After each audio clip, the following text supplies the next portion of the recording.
but we will be recording. That way other people can see. Okay. So welcome to the class. My name is Yukiko. You can call me Yuki for short, or Yukiko. So this is, quite frankly, this is my first class that I'm teaching. I haven't been in the SCA for too long. I've been kind of in the background really for a while on a lot of stuff. But I have been focusing on my ANS research, and this became a huge project because I have rabbits. So, and I happen to have 2 Angora rabbits specifically. So that's part of where the project came from. So what we're going to be doing is focusing on Ankara and the origins of Angora rabbits specifically. If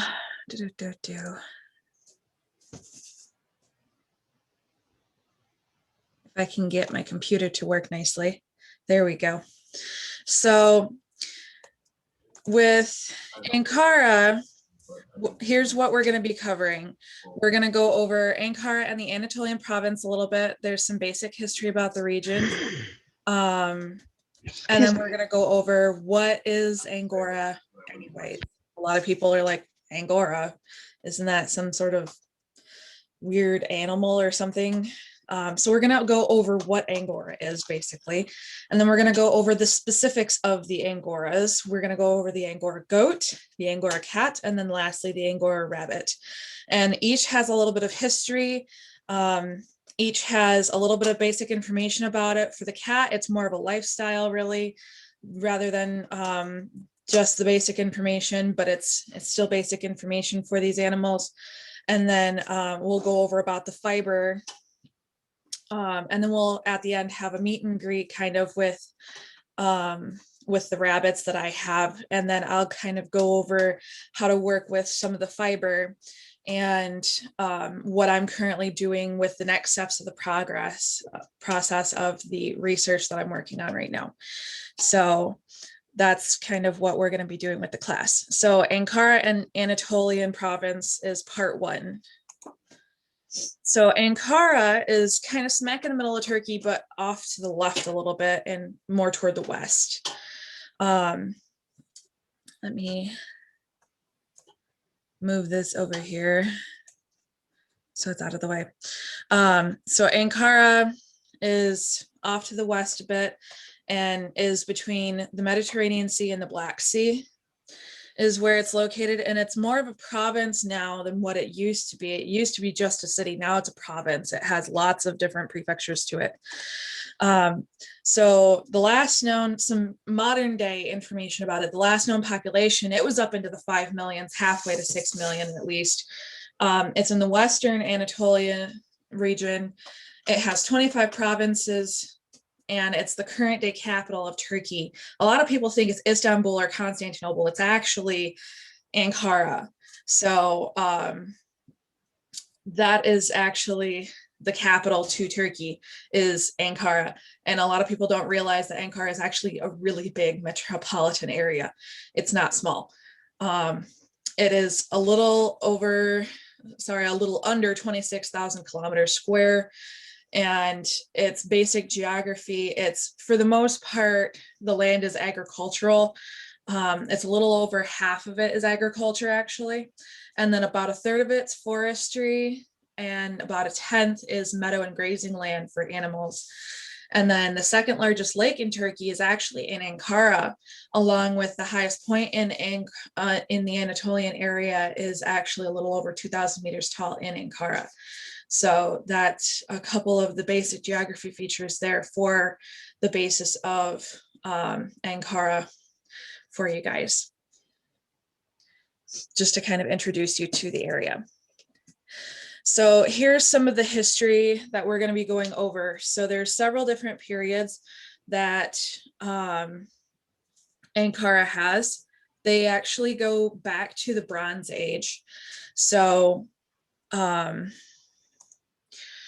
the oldest settlement actually happens to be the Haitians that goes clean back to the Bronze Age as far as they can date it. And then after that goes to the Phrygians. It's about 1000 BC is when they took over, and that was the city started to grow more so after that because of earthquakes at the capital. Let me see if I can't remember off the top of my head what the name of the capital was. This is why I keep my notes by. Gordian was the name of the capital. And they were experiencing a lot of earthquakes. So a lot of the Phrygian people were actually moving out of Gordian because of the earthquakes that they were experiencing. And so because of that, they were looking for new places to settle. And they ended up finding Ankara. Well, King Midas was one of the ones that a lot of people, if you look up Ankara or Ancira, as it was starting to be known as in the beginnings of its founding, was considered to be the founder of it. But a lot of skeptics like Pausanias actually mentions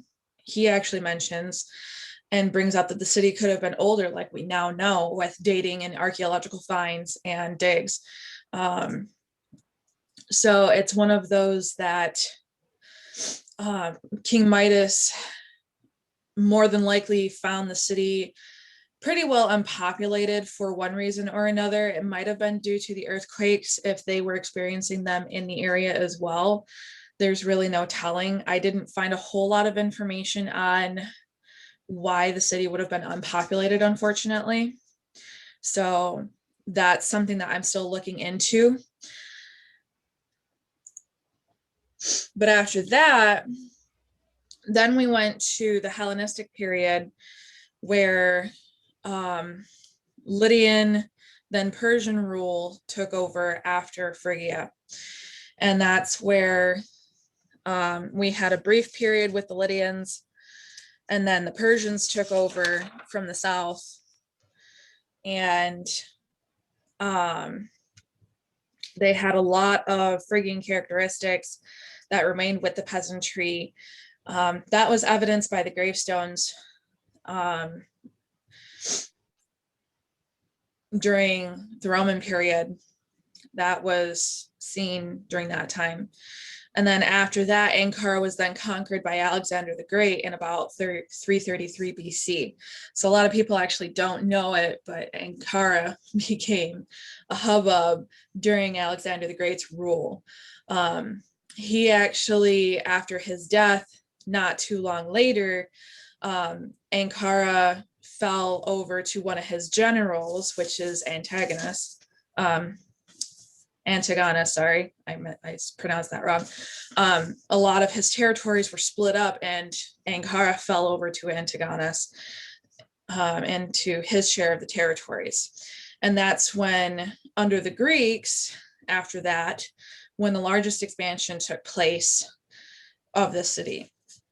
It turned it into a trading center where they became very well known, and it became more of a metropolitan area. And that's when the city also took its name. I can't pronounce the Greek for my life, so I'm not even going to try. But it basically meant anchor in Greek, and it became a hubbub between the Black Sea and the Mediterranean Sea, and then the different groups of people that existed. So like the Persians to the south, and Crimea to the north, Assyria, Corpus, Lebanon, to the south. Persia was to the east, not to the south. That's my fault. Georgia and Armenia as well. So it was a main trading port. Now, something else that we'll be mentioning later is one of the biggest and more notable trade routes that existed in the time is the Silk Road. So we'll cover that a little bit more further. But the Silk Road actually was, a lot of people, I'm not sure how much information you guys have done into the Silk Road. I've just barely started covering the Silk Road right now. So I haven't done too much into it.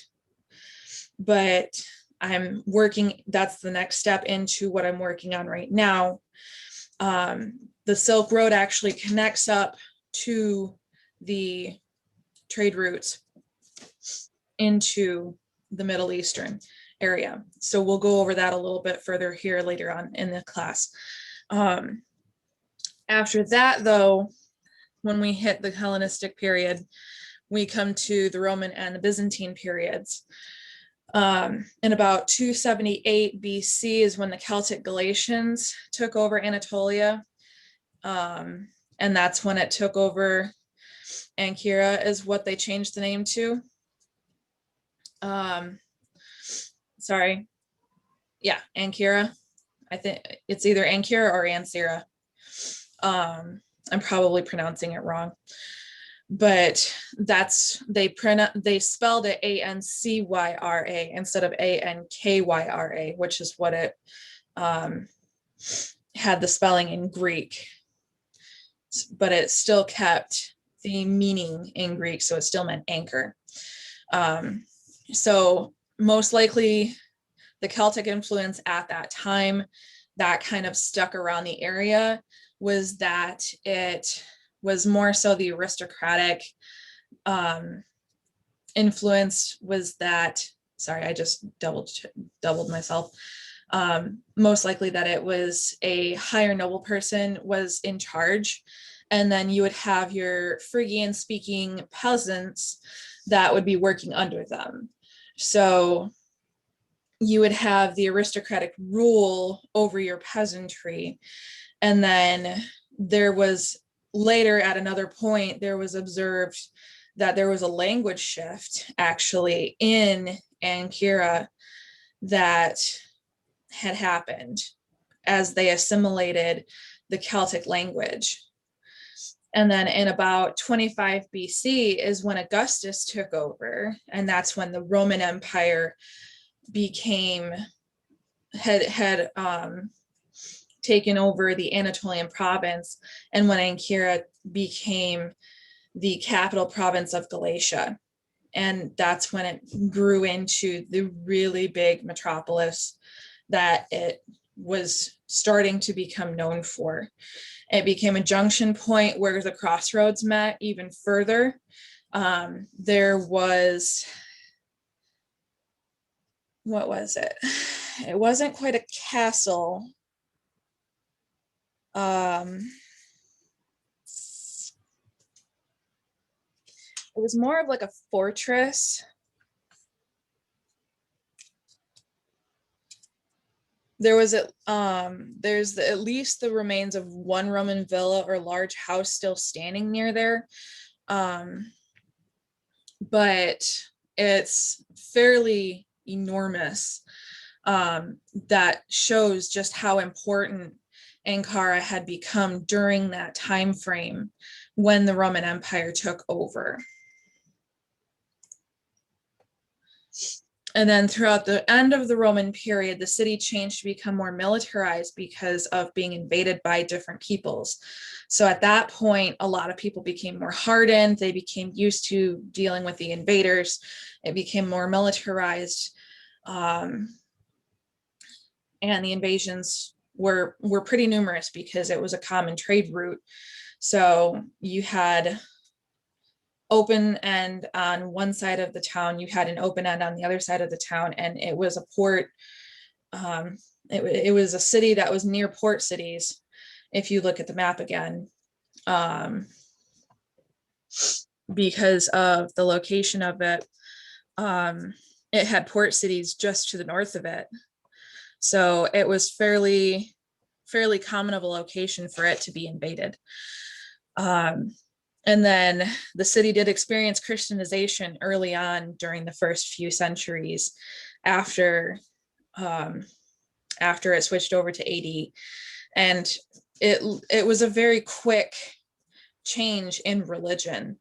It was not a very slow one. It was very fast. And actually, it was one of those that, what was it? Sorry, my brain is trying to remember 1.5 million things at the same time. during the Christianization time period, there was a lot of anti-Christian persecution, which was typical during Christianization. But there was like Saint Clement was one of the main martyrs that actually was known for being in Ankara. He was actually I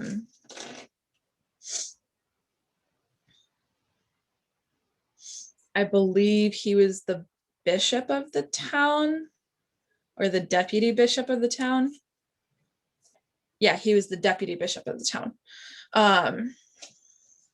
But he was persecuted the most heavily, and he ended up becoming a martyr. And there was a church that had been founded because of him.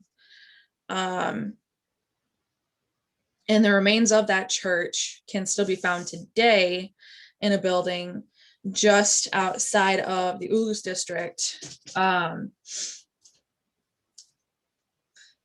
that is quite possibly where Clement was buried originally. And then 4 years later, a doctor of the town named Plato, ironically enough, not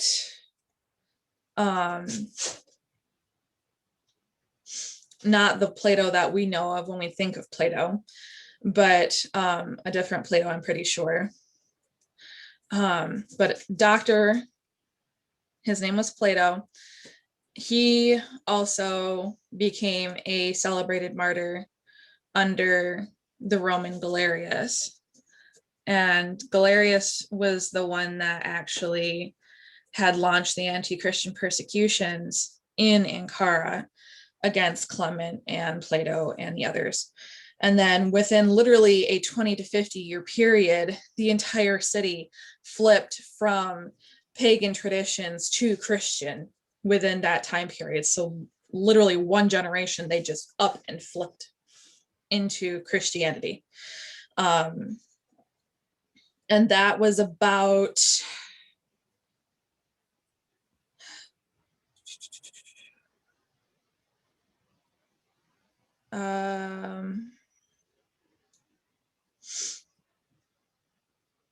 I lost the time period. I'm sorry. I should have had that one written down on a sticky note. Okay. I use sticky notes for everything. But yeah, so it was about a 20 to 50 year period that happened. And then Ankara became a vacation point to the Byzantine Empire after that, so to speak, basically in the 4th century. That's when it was more of an imperial holiday resort. And that was after Constantinople became the East Roman capital.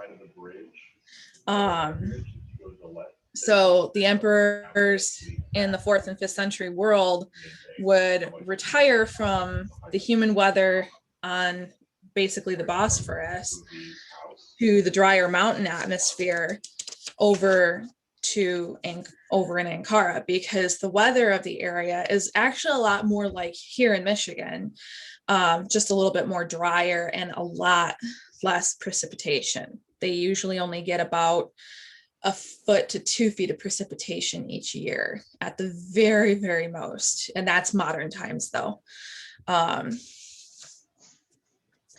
So after that, then the city was still invaded several times throughout the next couple of centuries. And then that was when they dealt with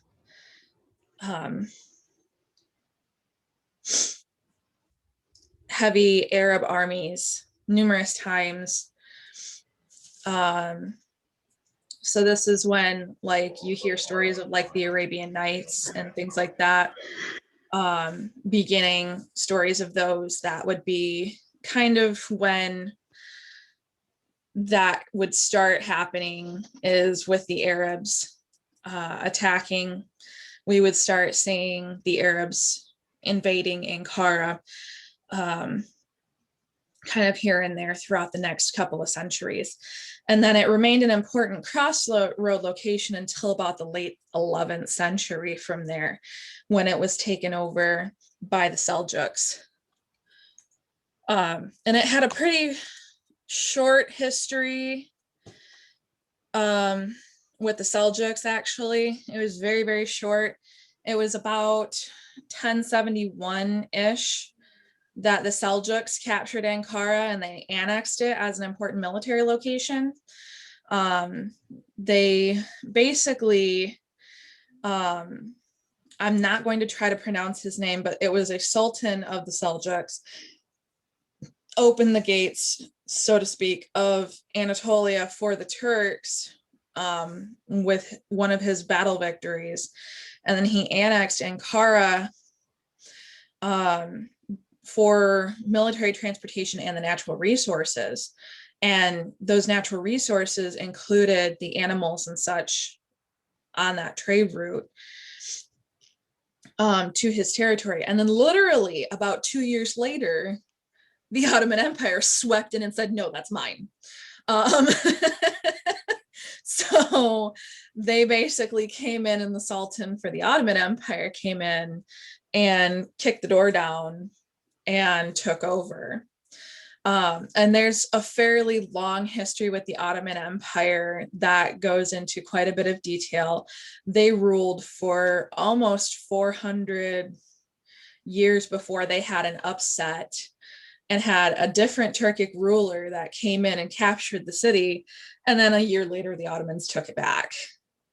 After that, then modern day, the Ottoman Empire, pretty much World War I is what kicked the Ottoman Empire out, or at least it kind of faltered it. And then we go to where the Republic of Turkey kind of set in, and Ankara was then chosen in 1920 and 1923 to become the modern day capital for Turkey. So that's kind of the history from pre-modern day to modern day. So that's where kind of that comes in. So it's a lengthy history, and I'm still looking into trying to find more details into it, because there's quite a bit of history there. And there's a lot of history that goes into just Anatolia itself. So there's, because Anatolia is quite a large region. Anatolia encompasses pretty much the entire nape of Turkey, that runs, I wish I had a map that I could hold up for you guys.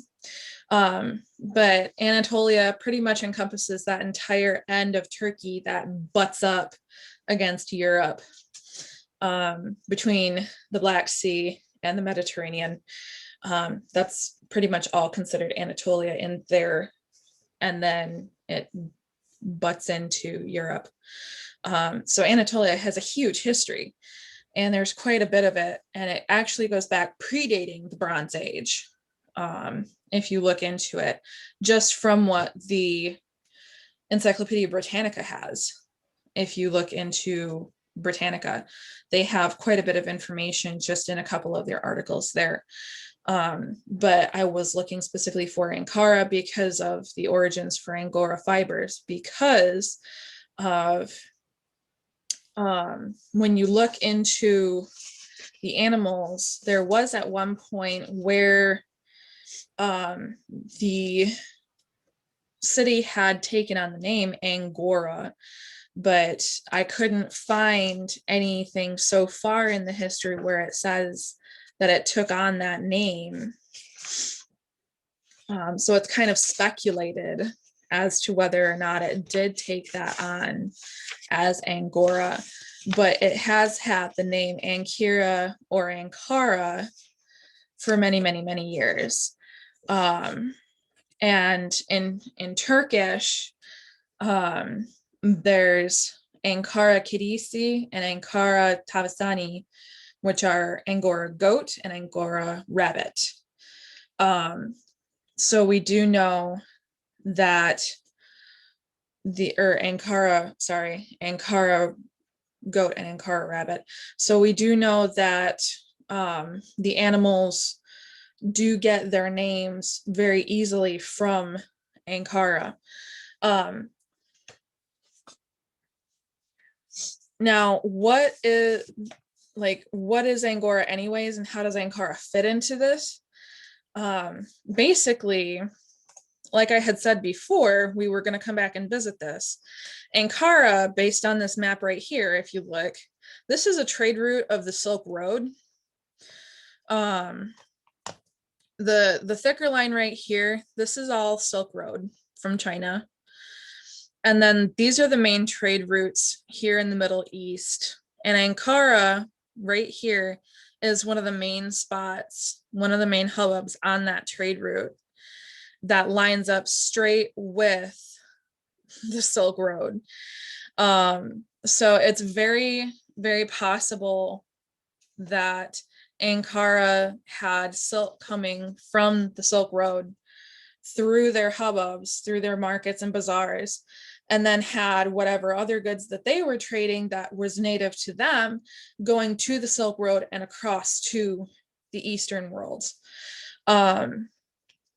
including animals and fibers and such. Now, with what Angora is a type of animal. So there's speculation as to where the word Angora comes from. And like I said, supposedly the word comes from the city because at one point, supposedly Ankara was called Angora at one point. But I have yet to find anything that shows that it has taken on the name Angora at any point, but it has had the name Ankara and Ankara for several years over its lifespan. So more than likely that was mispronounced and was kind of like the telephone game, rolled into something else where it was rolled into Angora, is my theory on it. But there's many different ways that it could have come around. There's also the speculation. There's one article that I came across that this is the only article that I have found that mentions it, but there was English silk hares, what were called English silk hares, back at one point in the European areas. Oh dear, what's going on with my computer?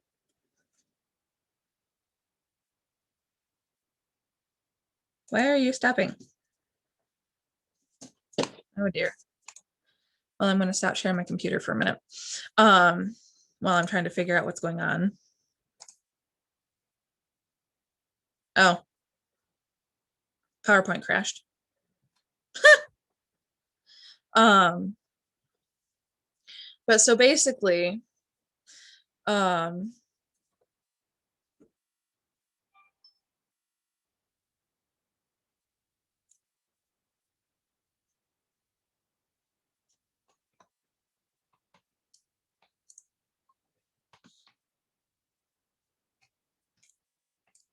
have an hour.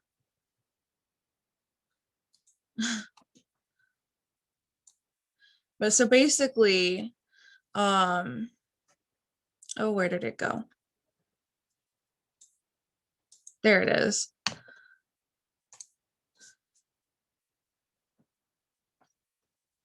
So there's the article claims that originally there was long-haired rabbits in England that were transported illegally to France, and were claimed to be from Ankara or Angora, as they were claimed to be. And they were, I'm trying to remember, they were claimed to be from Angora, Turkey, And so that's how they supposedly got the name. But literally, this is the only article that I have come across to see this. Everything else that I have read rolls it over to Turkey. And everything else that I have read says that the animal says that each and every one of the animals of the Angora breeds comes from Turkey, from Ankara. So right now, because I can't find anything else that supports that claim, I'm inclined to believe that the Angora breeds come from Turkey. So basically, give me just a second here. If I can get this to work, there we go.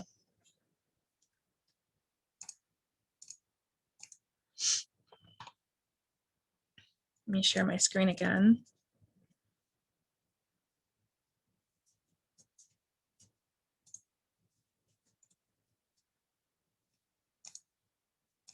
Now that I've got it working.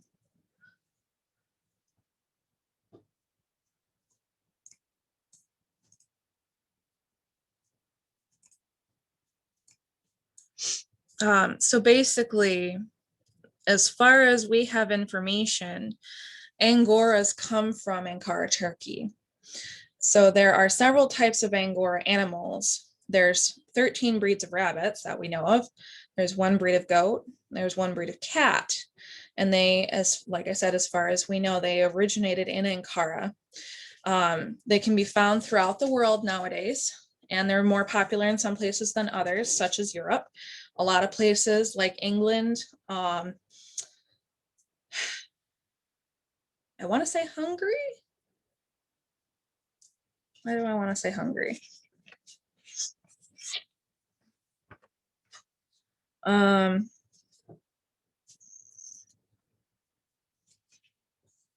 There's Germany is one of the main ones in Europe that has them, just because there's a breed that they took over. But there's, I'm not sure why I want to say Hungary, probably because it's close to Germany. But there's quite a few different places over in Europe, and they do have animal registrations current day that they have for the cats, the rabbits, and the goats. And then they're also getting popularity in other places across the world now, like Australia, they've gained popularity, and in the United States, they're picking up popularity ever since their first importation. So the first one that we're going to go over is the Angora goat. Now this is what these guys look like. They're actually not big. They're pretty small compared to some other goats. But these guys are pretty shaggy, and males and females have horns. So you can pretty well distinguish them based on that they have the floppy ears, they have horns, and they're really shaggy long coats. So that's how you can distinguish out an Angora goat. Now they do have a bit of history with them. Some do believe that they are direct descendants to the Central Asian Markhor goat. I haven't looked into a whole lot about the Markhor yet, just because there's a lot about the Angora goat just by itself, rather for the fact of just the breed of animal that it is. There's a lot that goes into the care as well as the history of it. So this is an ongoing project, basically. They have been in Anatolian region since about 1500 BC. So they do have an extensive history. And this is just a brief bit of the history that they have. They were first brought to Europe by Charles V.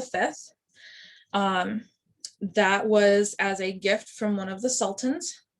And then they were sent to South Africa, again as a gift, in about the late 1830s, where there was it was either 5 or 6 of them were sent, and the majority of them were males, but they were neutered. So they couldn't reproduce them, but there was one female that was actually pregnant, and they didn't think to check her for being pregnant before they sent her. And she actually produced a ram. So now South Africa produces a high quantity of mohair fiber. And that actually began the mohair industry in South Africa because of that one particular ewe. Then after that, how they got to North America and to the United States was Dr. James Davis from South Carolina. The Sultan gifted Dr. Davis a few Angora goats, and he imported them into North Carolina. And then he actually moved from, South Carolina. He actually moved from South Carolina to Texas and found that they thrived very well in the Southwest. And namely, Texas is the largest provider of mohair in the United States. So some basic information about the Angora goat is that the fleece that you get from them is what's called mohair. It's not called wool. There's a differentiation between Angora wool and Angora mohair. Mohair comes from the goat. So there is generally top producing animals provide up to about 25% of their body weight in mohair each year. Now that's up to 25%. That's the top end of it. That's if you're taking top precision care of them, providing them the nutrients and supplements that they need. Clinical care that they need from a vet, everything that they require. Kids provide the finest, softest fiber called super kid mohair. A kid is a baby goat. So these guys are going to be the tiny, tiny, tiny little goats, and you're going to get the least amount of mohair possible from this animal at this point. But it's the highest quality fiber that you can get off the animal. The first shearing usually occurs when the hair reaches about 4 inches or 10 centimeters long, and that's usually about when they're 6 months old. After that, then there's 3 classes of mohair that you'll get total in an Angora goat's lifetime. That's from the kid, from the yearling, and from the adult. So when they're a kid about 6 months old, you'll shear them, you'll get their kid mohair. Then when they're a yearling, between 10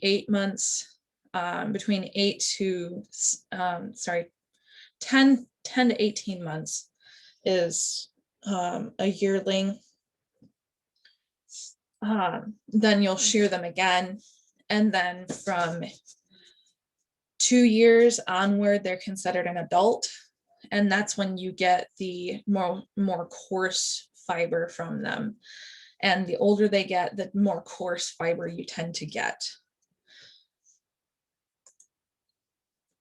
Now, the prime fiber comes from the sides of the animals instead of the back or the chest. So you want the whole animal gets shorn, but the sides is where you want to get the prime fiber, or the how do I describe it? The most valuable is what I'm looking for, the most valuable fiber from the animal. The fiber does actually have a strong resistance to felting, so you can actually agitate this fiber quite a bit and it still won't felt very well. It is a thinner, smoother, and larger fiber than a wool fiber is. And that's part of the reason why it doesn't felt, because it's a lot slipperier of a fiber, and the scales on the hair shaft itself lay down much more. So that's because it's thinner and smoother.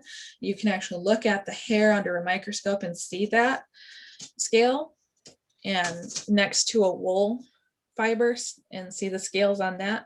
And that is because it's so much a smoother scale on it. That's why it doesn't felt so much. And while it is an elastic fiber, it's not as elastic as wool though. So it does have more elasticity, however, than Angora wool does. A little bit of some really cool information that I found on this. The Ottoman sultans actually would use mohair in their garments that had very strict requirements for manufacturing.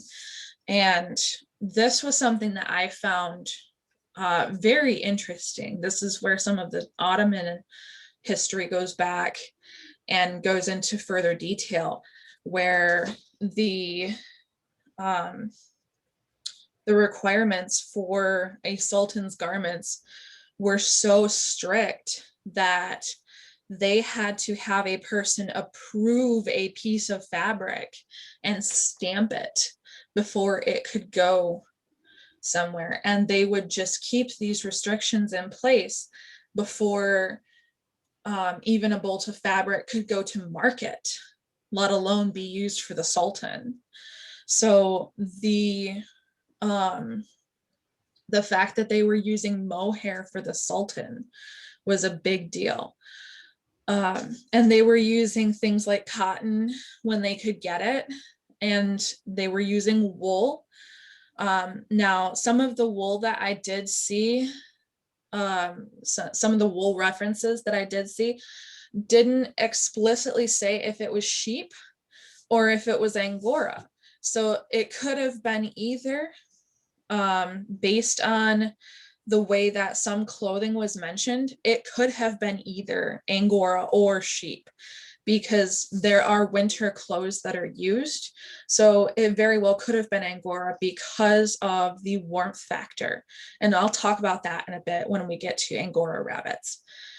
When it comes to with Angora goats, though, when they are shorn, they're shorn twice a year rather than just once like a sheep. And then another little bit too with the Ottoman history about the clothes. They actually, with the mohair, would use it in mourning clothing for when one of the sultans would pass away, and when another sultan was ascending the throne. And that's like their ceremonial garb. So that's how important mohair actually became. This is a very fine fiber, and I actually have a really good example of it. I forgot to grab it with me. There was a couple things I forgot to grab. Oh well. But there's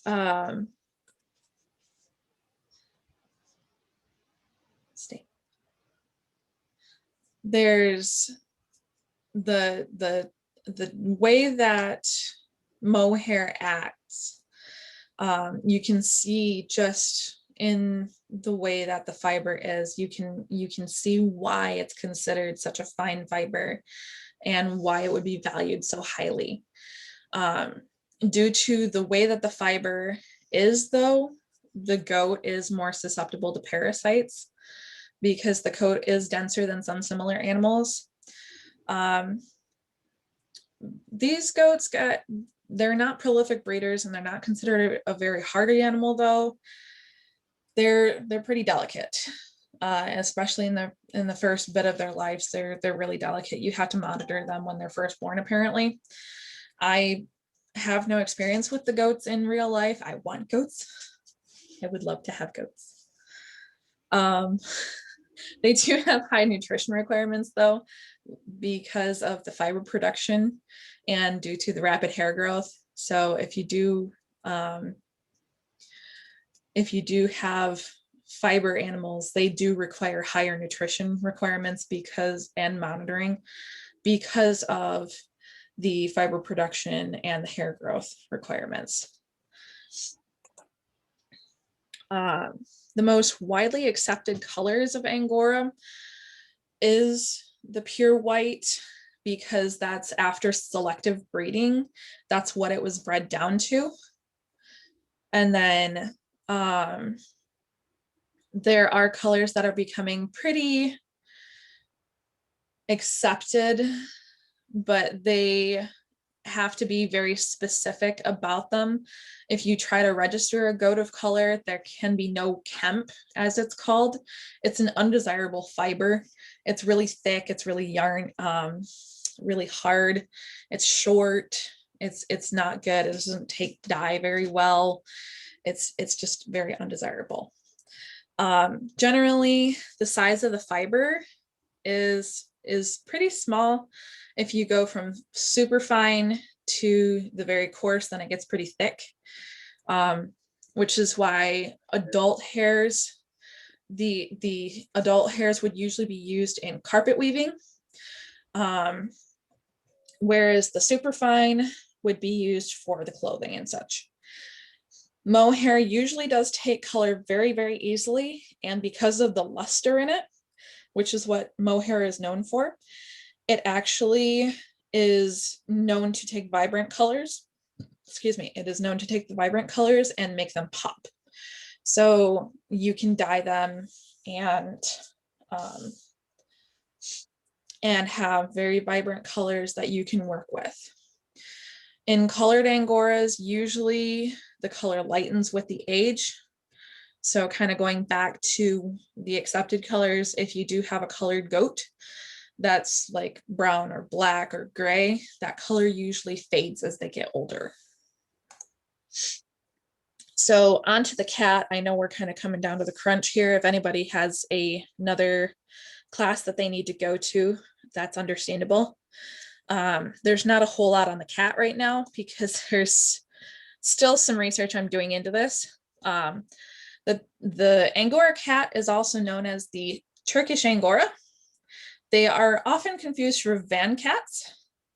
They're very similar from what I've seen in body type, but in appearance, but the body type and the physical features are a little bit different. The Turkish Angora is likely that they're descended from African wildcats. And from what I've been finding so far, everything that I've been finding so far, they're the ones responsible for the long hair gene in long-haired cats. So like Maine Coons, Persians, those cats get their long hair from Turkish Angoras. They likely appeared in Europe as early as the 14th century due to the Crusades, where they would have been taken as pets, prize pets from the Crusades for captures and such. The breed was used mainly to improve the coat of the Persian cat, which is why the Persian looks very similar to a Turkish Angora, except for it has the flat face and has a much stockier build. Other than that, if you don't see the face and you put them side by side, the only difference you'll really notice is that an Angora cat is much slimmer. Otherwise, you won't really be able to tell the difference. Apparently, there was one point in history where you couldn't physically tell the difference between a Persian and an Angora. There was a book written where an entry, the author wrote that she couldn't tell the difference between them to the point that there was no mention at the fanciers shows of Angoras, which is kind of interesting.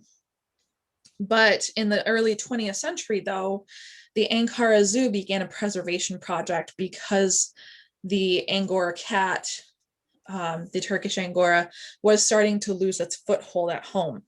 So they did put together a project to be able to keep them stable.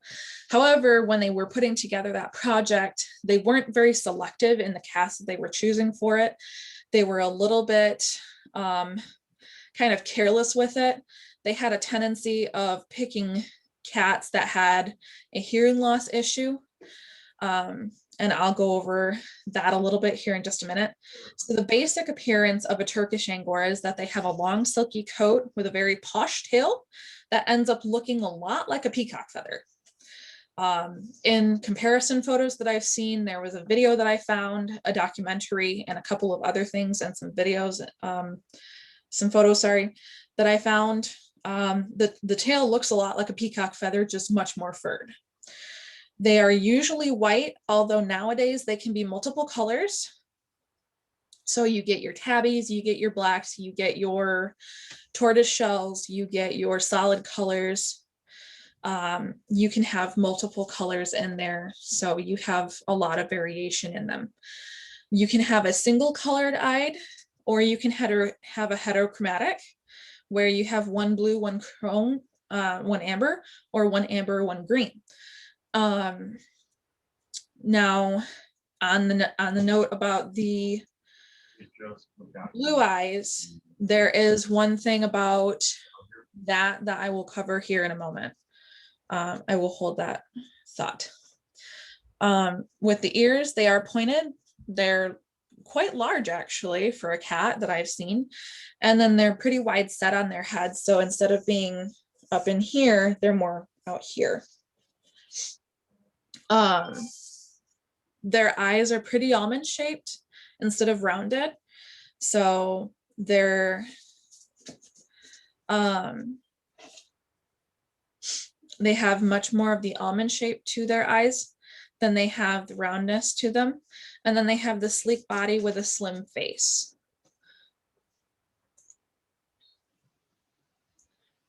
Now, the health concern that I was going to mention before, the blue eyes have a tendency of being connected to hearing loss. And I'm going to kind of skip over a couple of notes here real quick down to about the third to last one. What's known as the W gene, or the white gene, the one that's responsible for the white color in cats, is actually connected to a hearing loss complication that's pretty specific and pretty common in these cats.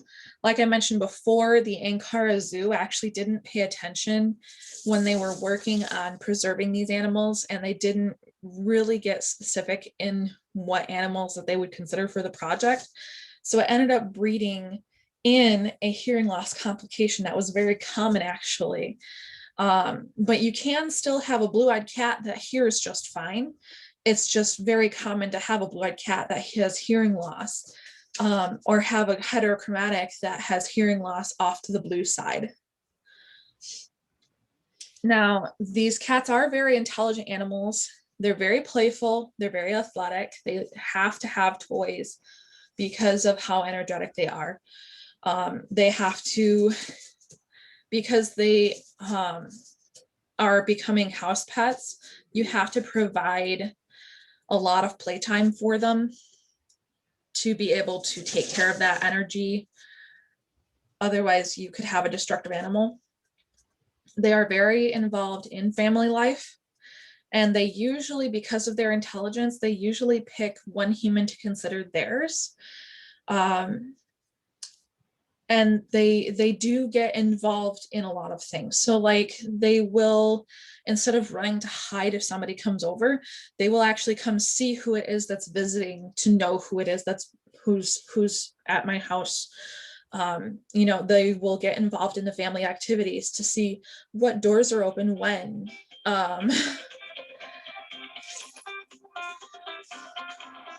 Sorry, I'm not sure why my phone is ringing for work right now.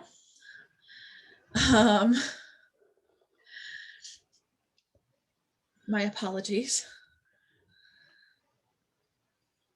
But they do get involved in family life. They are very much family animals. They do have some health complications, though, where they do have hereditary ataxia in cats, in the kittens. That does happen, where the kittens end up basically with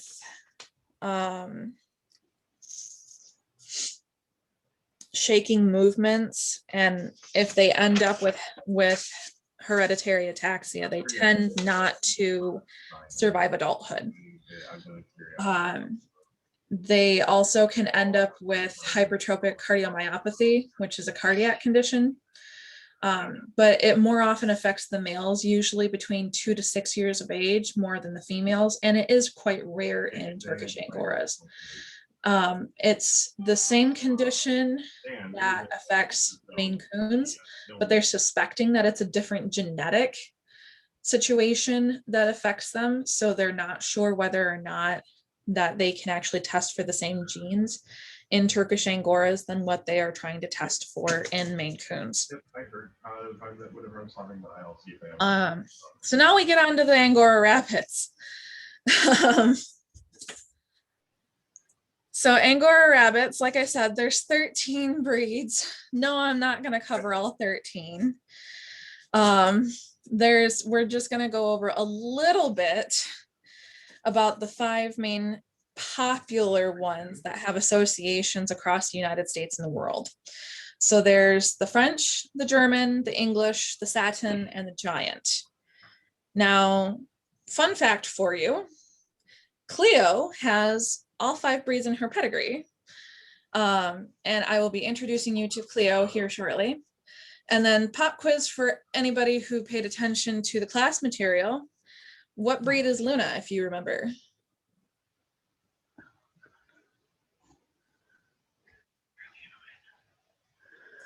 Oh. Anybody? I read it. I don't remember. He's a French Angora. Sorry, I'm drawing a blank too. No worries. He's like, how quickly can it reopen that tab? Right, no worries. Yep, he's a French Angora. Yep, but Cleo, he's a French Angora, and then Cleo has all 5 breeds of the main popular. So she has French, German, English, satin, and giant. So with Angora rabbits, there are 4 kinds of hair that they have. There's guard hairs on wool, and then there's the undercoat, or what's also known as down. Now, each and every one of the breeds has this, and then they each have specific characteristics to them that determine what they look like. So I will pull out Luna and Cleo, if I can get my camera to stay put.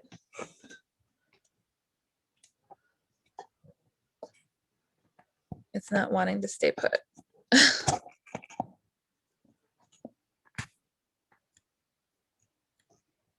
There we go.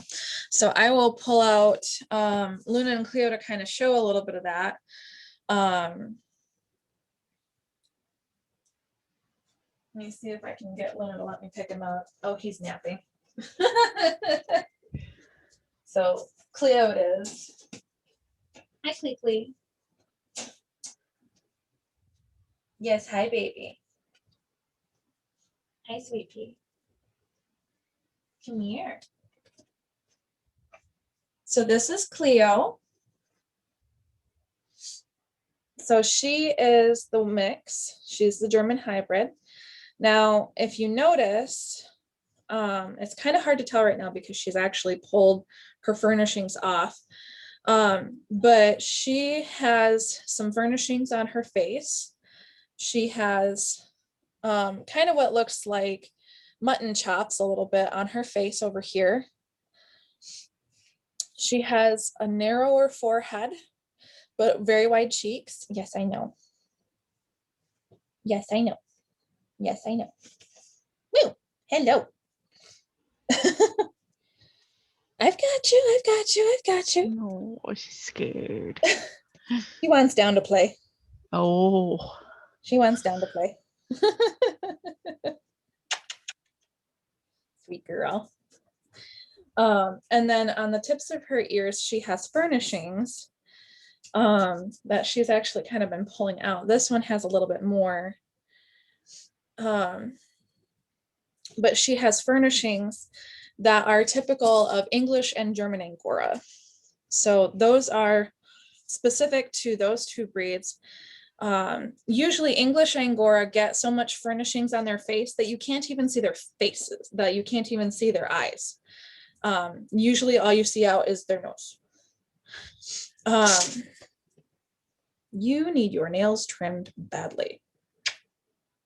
Yes, you do. I'm going to set her down in just a second.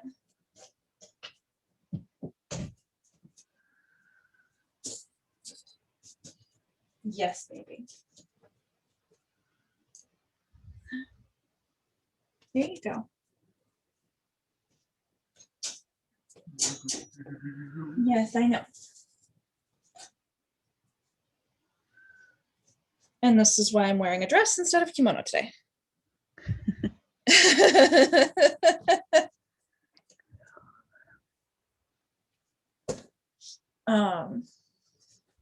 So, like I said, each breed has their characteristics.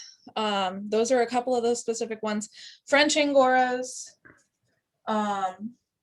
they don't have furnishings on their face. They have a very clear face. And their head is very noticeably different than the rest of their body. Originally, Angora rabbits were first bred in Angora, Anatolia. They first appeared actually in the Roman times, as far as the information I can find is. That's not what I wanted.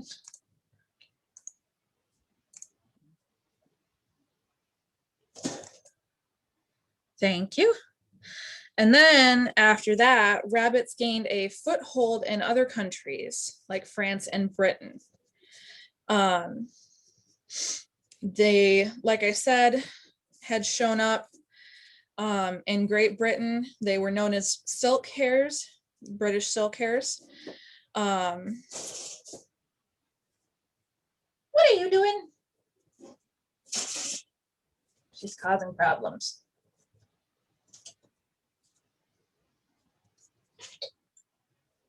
We're just gonna do this. Yeah, we're just gonna do that. You goober.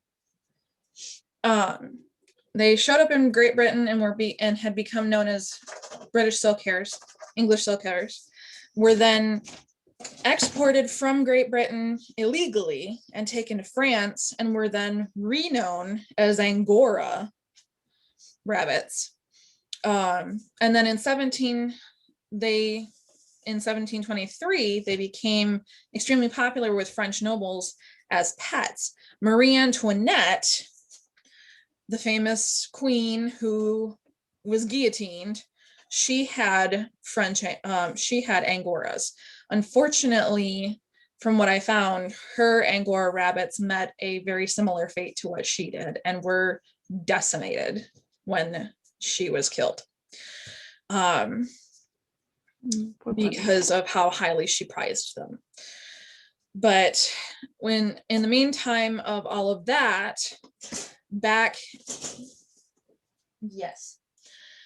in Turkey, by about the 1700s, they practically became extinct at home at that point. So the original breed of Angora rabbit pretty much became non-existent, except for this few stragglers that were hiding in villages here and there.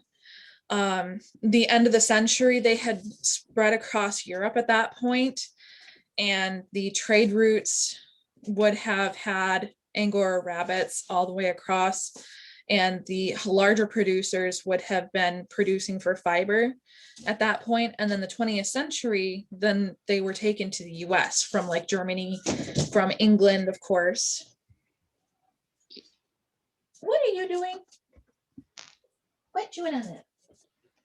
Goofy girl. And then from a few other places like Spain, excuse me, as well.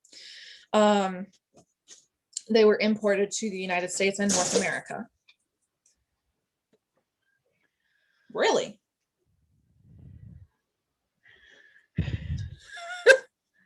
Fiasco.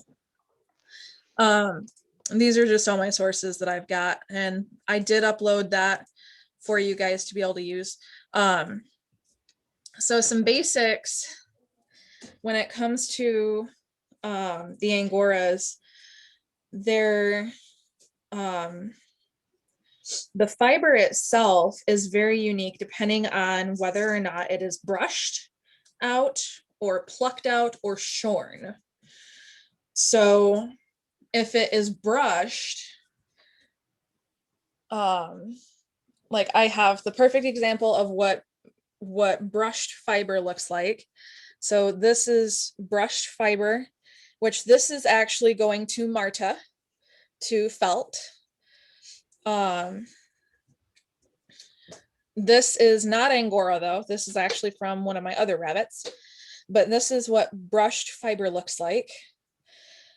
That has a different consistency to it than shorn has. And let me get my bag of shorn here.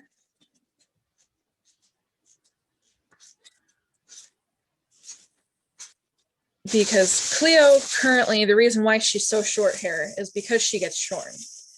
Having German as well as Giant, those are the two breeds that do not molt. That is one of the characteristics for each of those breeds is they don't molt. You have to shear them to be able to get the fiber from them.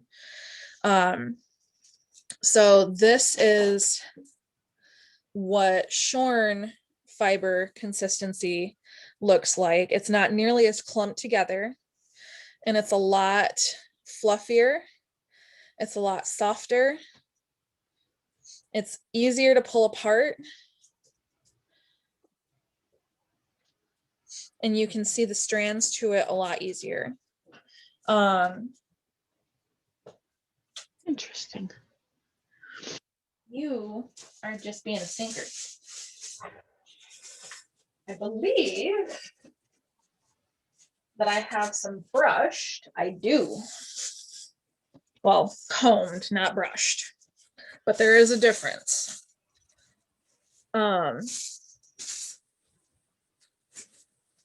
Brushed and combed is a lot different of a texture when you have it, because it likes to clump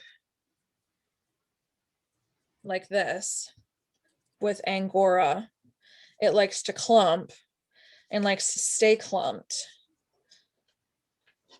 and it doesn't pull apart as nicely.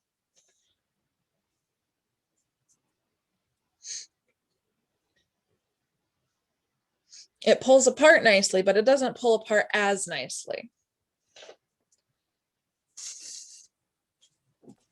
So, and that is from Luna. And from one of the rescues that I previously had, that was from Dino. Is from where the white in that was from. But all of this is shorn. And part of the project that I'm working on is this is going to continue over into carding, weaving, and spinning. And so give me just a second. Let me get Luna so I can introduce Luna.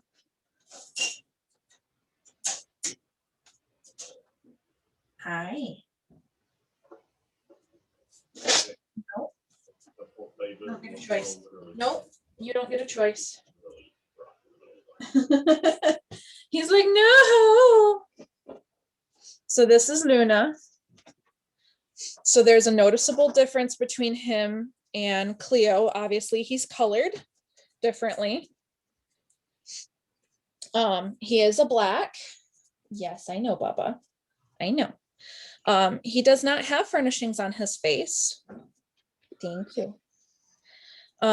If you notice, he does not have mutton chops. He has a very clean face. His ears do not have furnishings to them. I know you didn't want to be picked up. I know. I know. But he is long haired right now. He's growing in his wool right now. He does have a few spots because he got shorn last time, and he gets shorn instead of being plucked just because he mats so badly. Yes.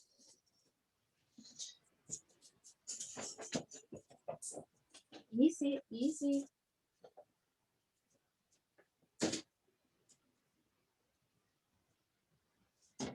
Thank you. Yes, I know. And I'm covered in fluff. As you should be. Yes. So this is a fresh piece right off of him. So that's the difference. And you can see some of the crimp, some of the wave on it.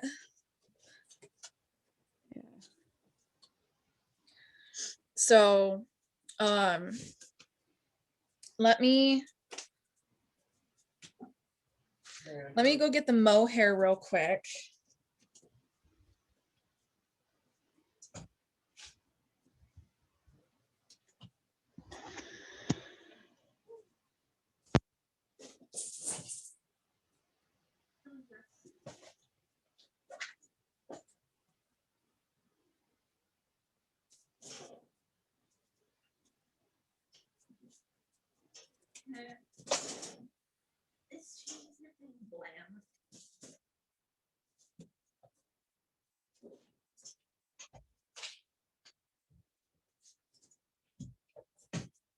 Okay. So mohair, once it's spun, this is what mohair looks like once it's spun. And it's very, very thin, but it's pretty strong. But it's not super strong. As I've been finding, starting my weaving project, I actually had several lines already break. But it's really soft. It's really, really shiny. So there's that luster factor in there. And it doesn't have a lot of fiber kind of poofing up around it, which is what Angora is known for. So Angora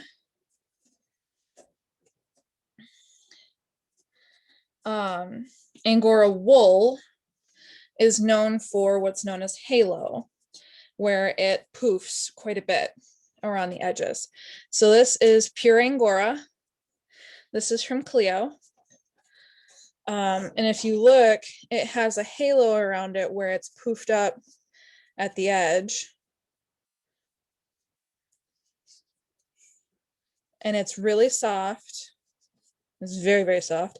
This is actually her baby fiber. So this is a once in her lifetime fiber that I'll ever get. This is her shortest fiber.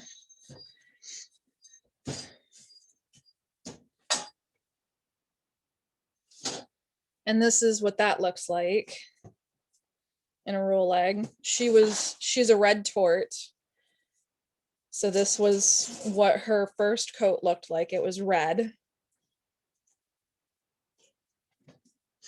compared to the white of the new one.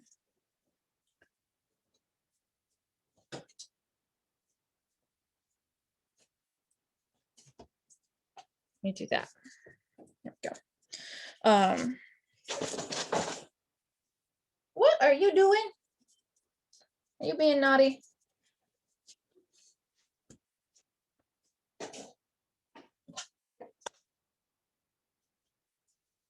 Stinker. She's being naughty. So basically, at this point, I'm going to show you guys carding that wool. So these are the hand carders that I have. They're Ashford, New Zealand hand carders. These are pretty old. And hand carding actually goes back into the Middle Ages, but it only goes to a certain point. I don't remember the year off the top of my head, I'm sorry. But before that, carding was done by bowing the fiber, actually. It was started in India using a basically a bow where you take a stick and you have a string on it, and then you had an extra instrument that you would pluck at the instrument. And let me stop sharing my screen. Where you would pluck at the instrument. Stop chewing that. And it would make a sound, and it would card the fiber. It would fluff it up, and it would separate the fibers as you plucked the bow. Cotton bowing is still done today in India. It's not, I don't think it's too common, but it's not unheard of.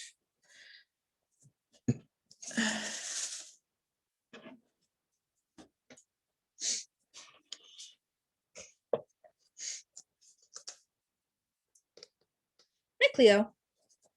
So with carding, you take your card, your carding paddle, and you take some of your fiber, and you run your teeth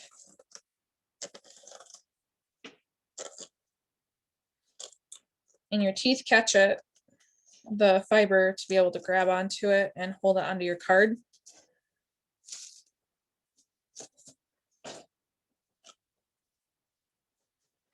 Oh, we've got some hay in there.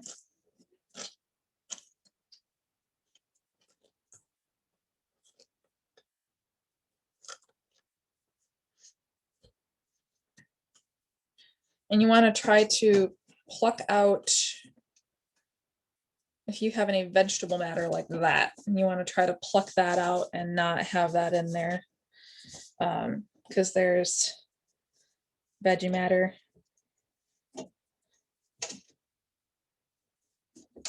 You don't want that in there. And then once you have that done, then you take your other card and you support here. And how I do it is run one thumb here, and you're going to move across this way while you're holding this way. So you run your teeth against each other, different directions.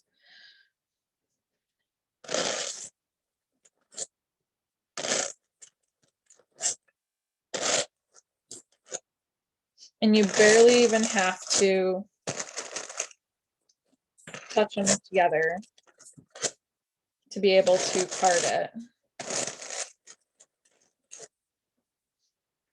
And it gets it going in the right direction for both of them.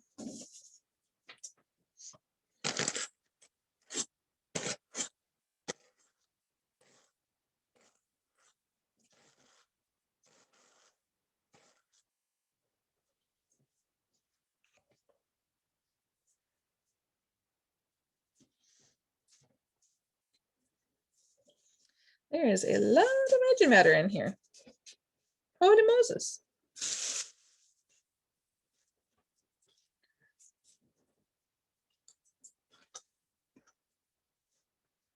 I'm going to do a little bit more of the fiber. Let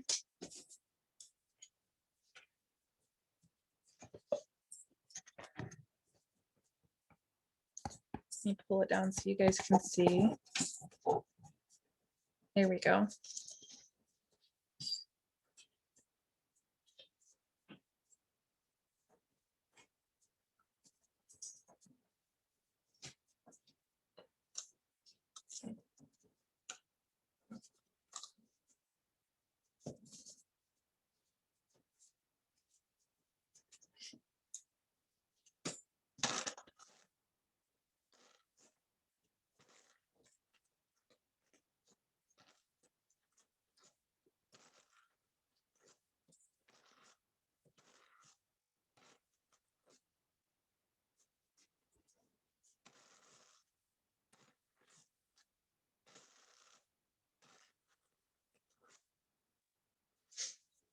And see, it just aligns the fibers and it transfers over majority of it. And then what it does have on this one, it smooths it out.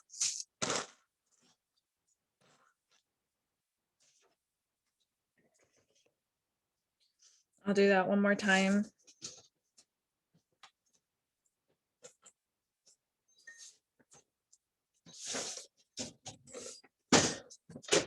Yes, Luna, I hear you.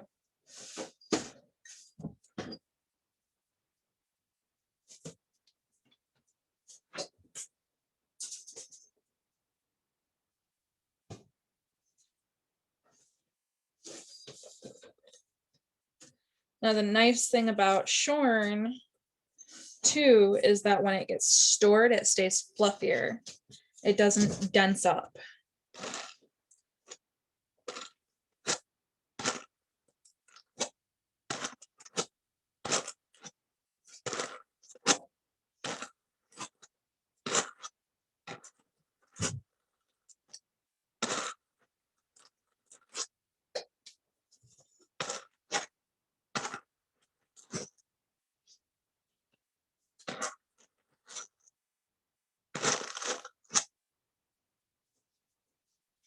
So that's what my cards look like now. They're starting to get full. Well, they're starting to fill up, I should say. Normally, if I was using my small ones, they would be full pretty much almost by now.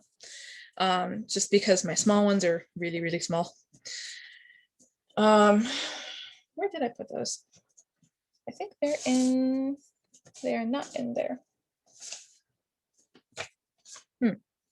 I don't know where I put those. Oh, I know where I put them.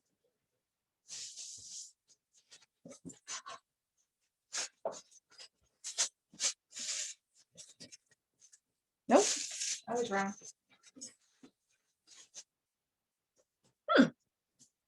They are missing. Interesting. So, anyways, that's sad. I was hoping to show you my small carders.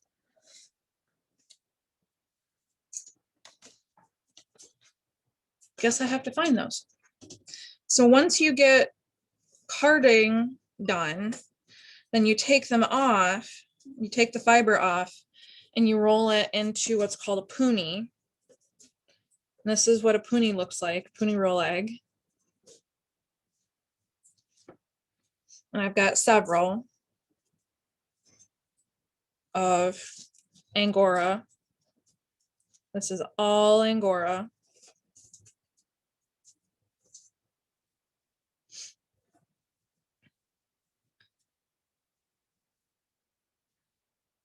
And then I've got colored Angora as well. This is all Luna.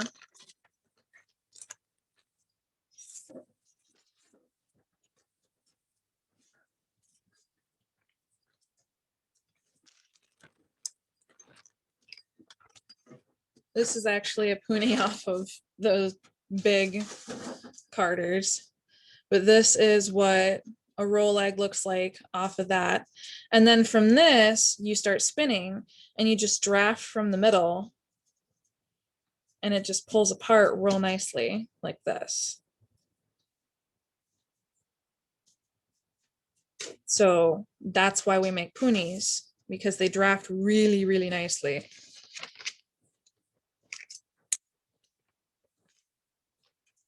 Let me let's see if I can get some spinning done. I'll show you a little bit of spinning.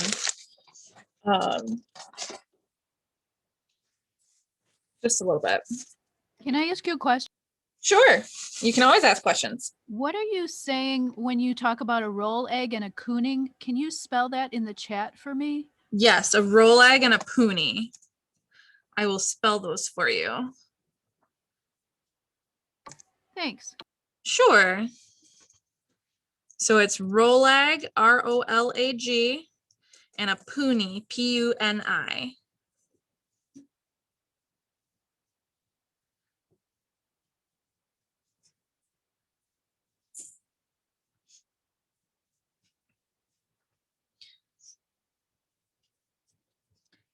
And then when you're spinning, so I'm spinning my Angora specifically on drop spindle, or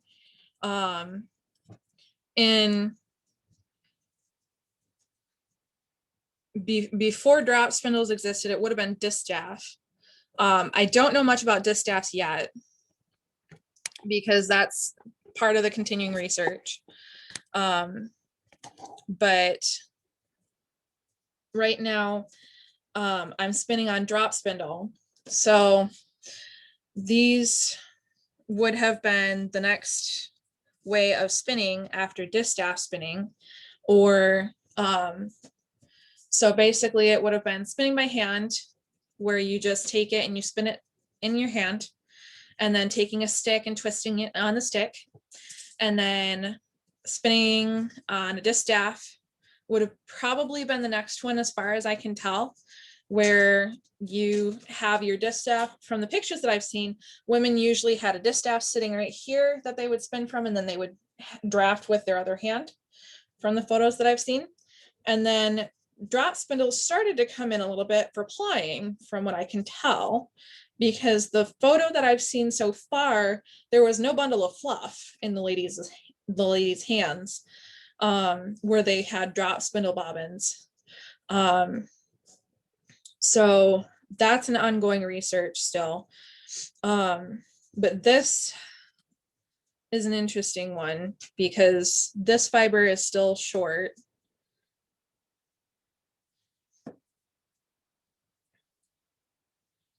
And it has to be spun really tightly until it breaks sometimes.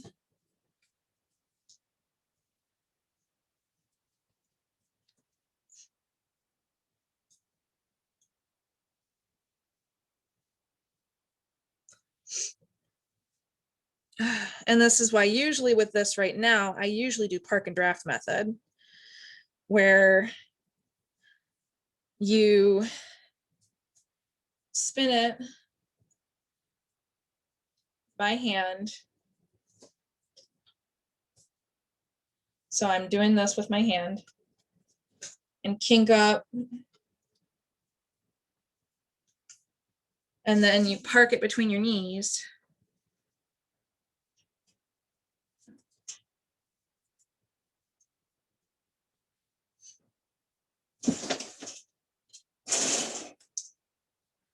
Let me see if I can get the video down here for you guys. Park it between your knees down here. And then you spin up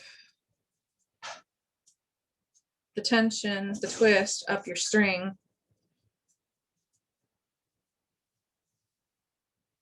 And it still broke. Well, poot. All right.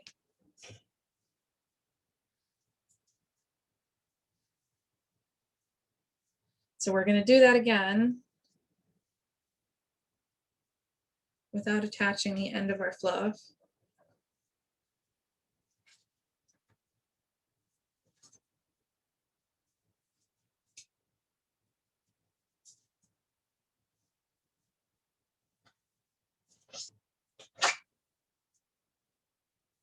What are you doing? Crazy bun?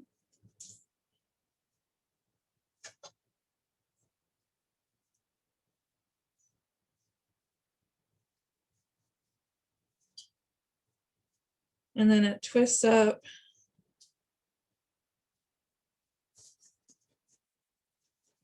And I'm drafting a little bit. But it still needs more tension. So I'm going to twist more. No, it's still wanting to come apart. Pure Angora is really a learning curve.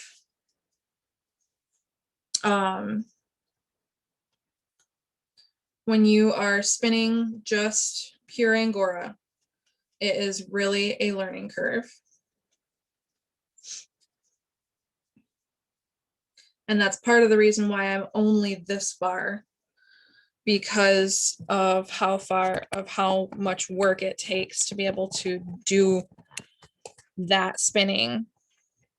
Whereas on my other spinning that I have, So like an example of a traditional whirl that would have been used for one of the first drop spindles would have probably been a clay whirl on a drop spindle on a stick like this. And this is clay. It's blue clay, it's polymer clay, but it would have been traditional mud clay. And then you stick it on a stick, and then you would twist your stick and then spin from that. I have a Middle Eastern styled drop spindle that I built where it's got the cross that comes out in the middle. I actually have a really nice one coming. It is due today.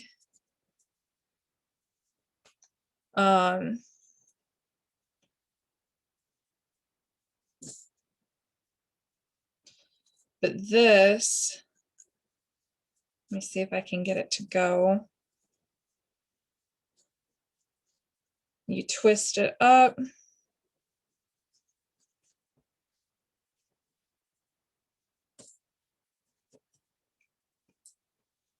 Wrap it around your finger.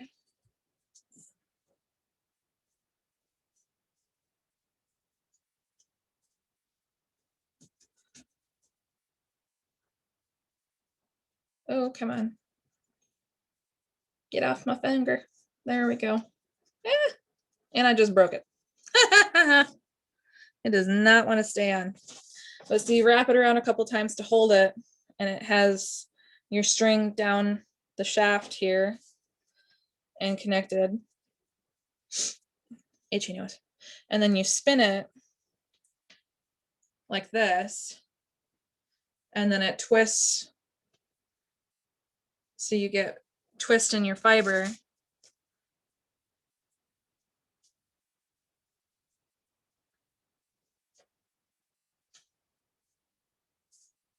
Let me see if I can get it to connect.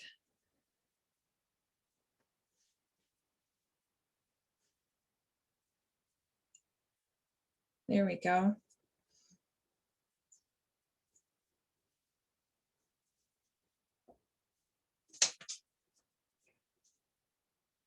And then you draft and you spin.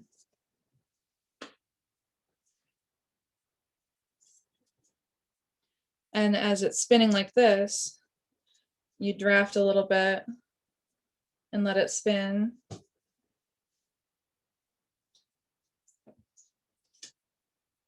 And draft a little bit and let it twist.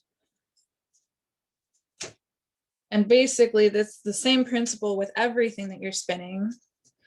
You're introducing twist into what you're making into string or yarn. And the twist is what keeps the fibers together.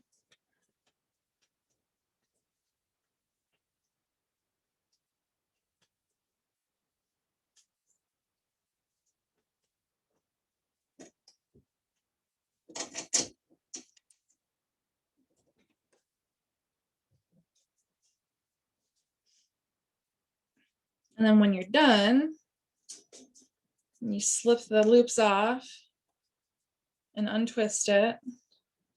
And then over, under, over, under.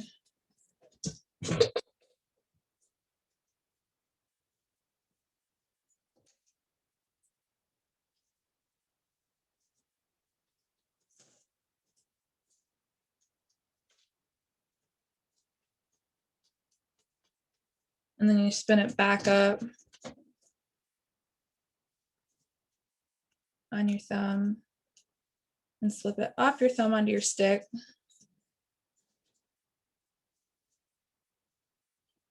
And that's pretty much the same way for most bottom whirl. Snap it again. Most low whirl spindles. but that's a Middle Eastern style drop spindle. They're, for whatever reason, the only place that calls these Turkish spindles is the US. That I know of. And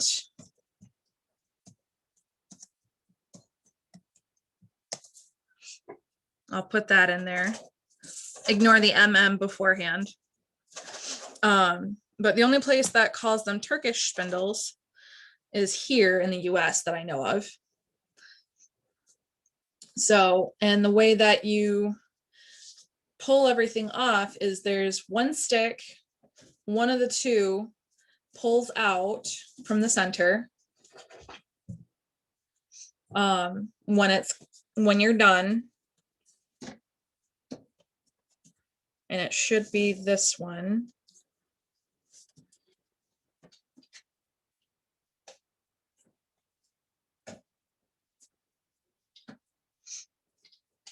But yeah, it should be this one. It wiggles. So you can see that this one wiggles. But basically you pull your stick out. I would pull it out from this side. You pull your stick out and then you pull this one out, and then this stick comes out afterward, and then you have a nice ball, a center pull ball, is how that works. Whereas with one of these, you have to drop it on the floor and you have to unwind, and you have to get, come here, you. No, don't go rolling off. You have to wind it into a ball like this. Now this is Corriedale sheep's wool is what this is. It's blurry, but this is Corriedale sheep's wool, and this is probably a good,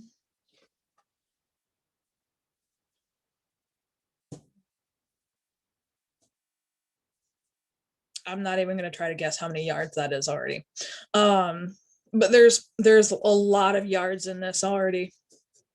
And it's a very fine thread that I've spun on this already. Just to kind of give you an idea, that's my finger. That's how thin it is. And this is just a single, and I still have more to spin. I was wondering where that went off to. So that's basically spinning on that. And then once you do that, then you can lay out onto a loom to be able to weave. And so my next class will be all about drop spindles and spinning from there. And then after that, I'm planning on doing looms and the kinds of looms that would have been used traditionally.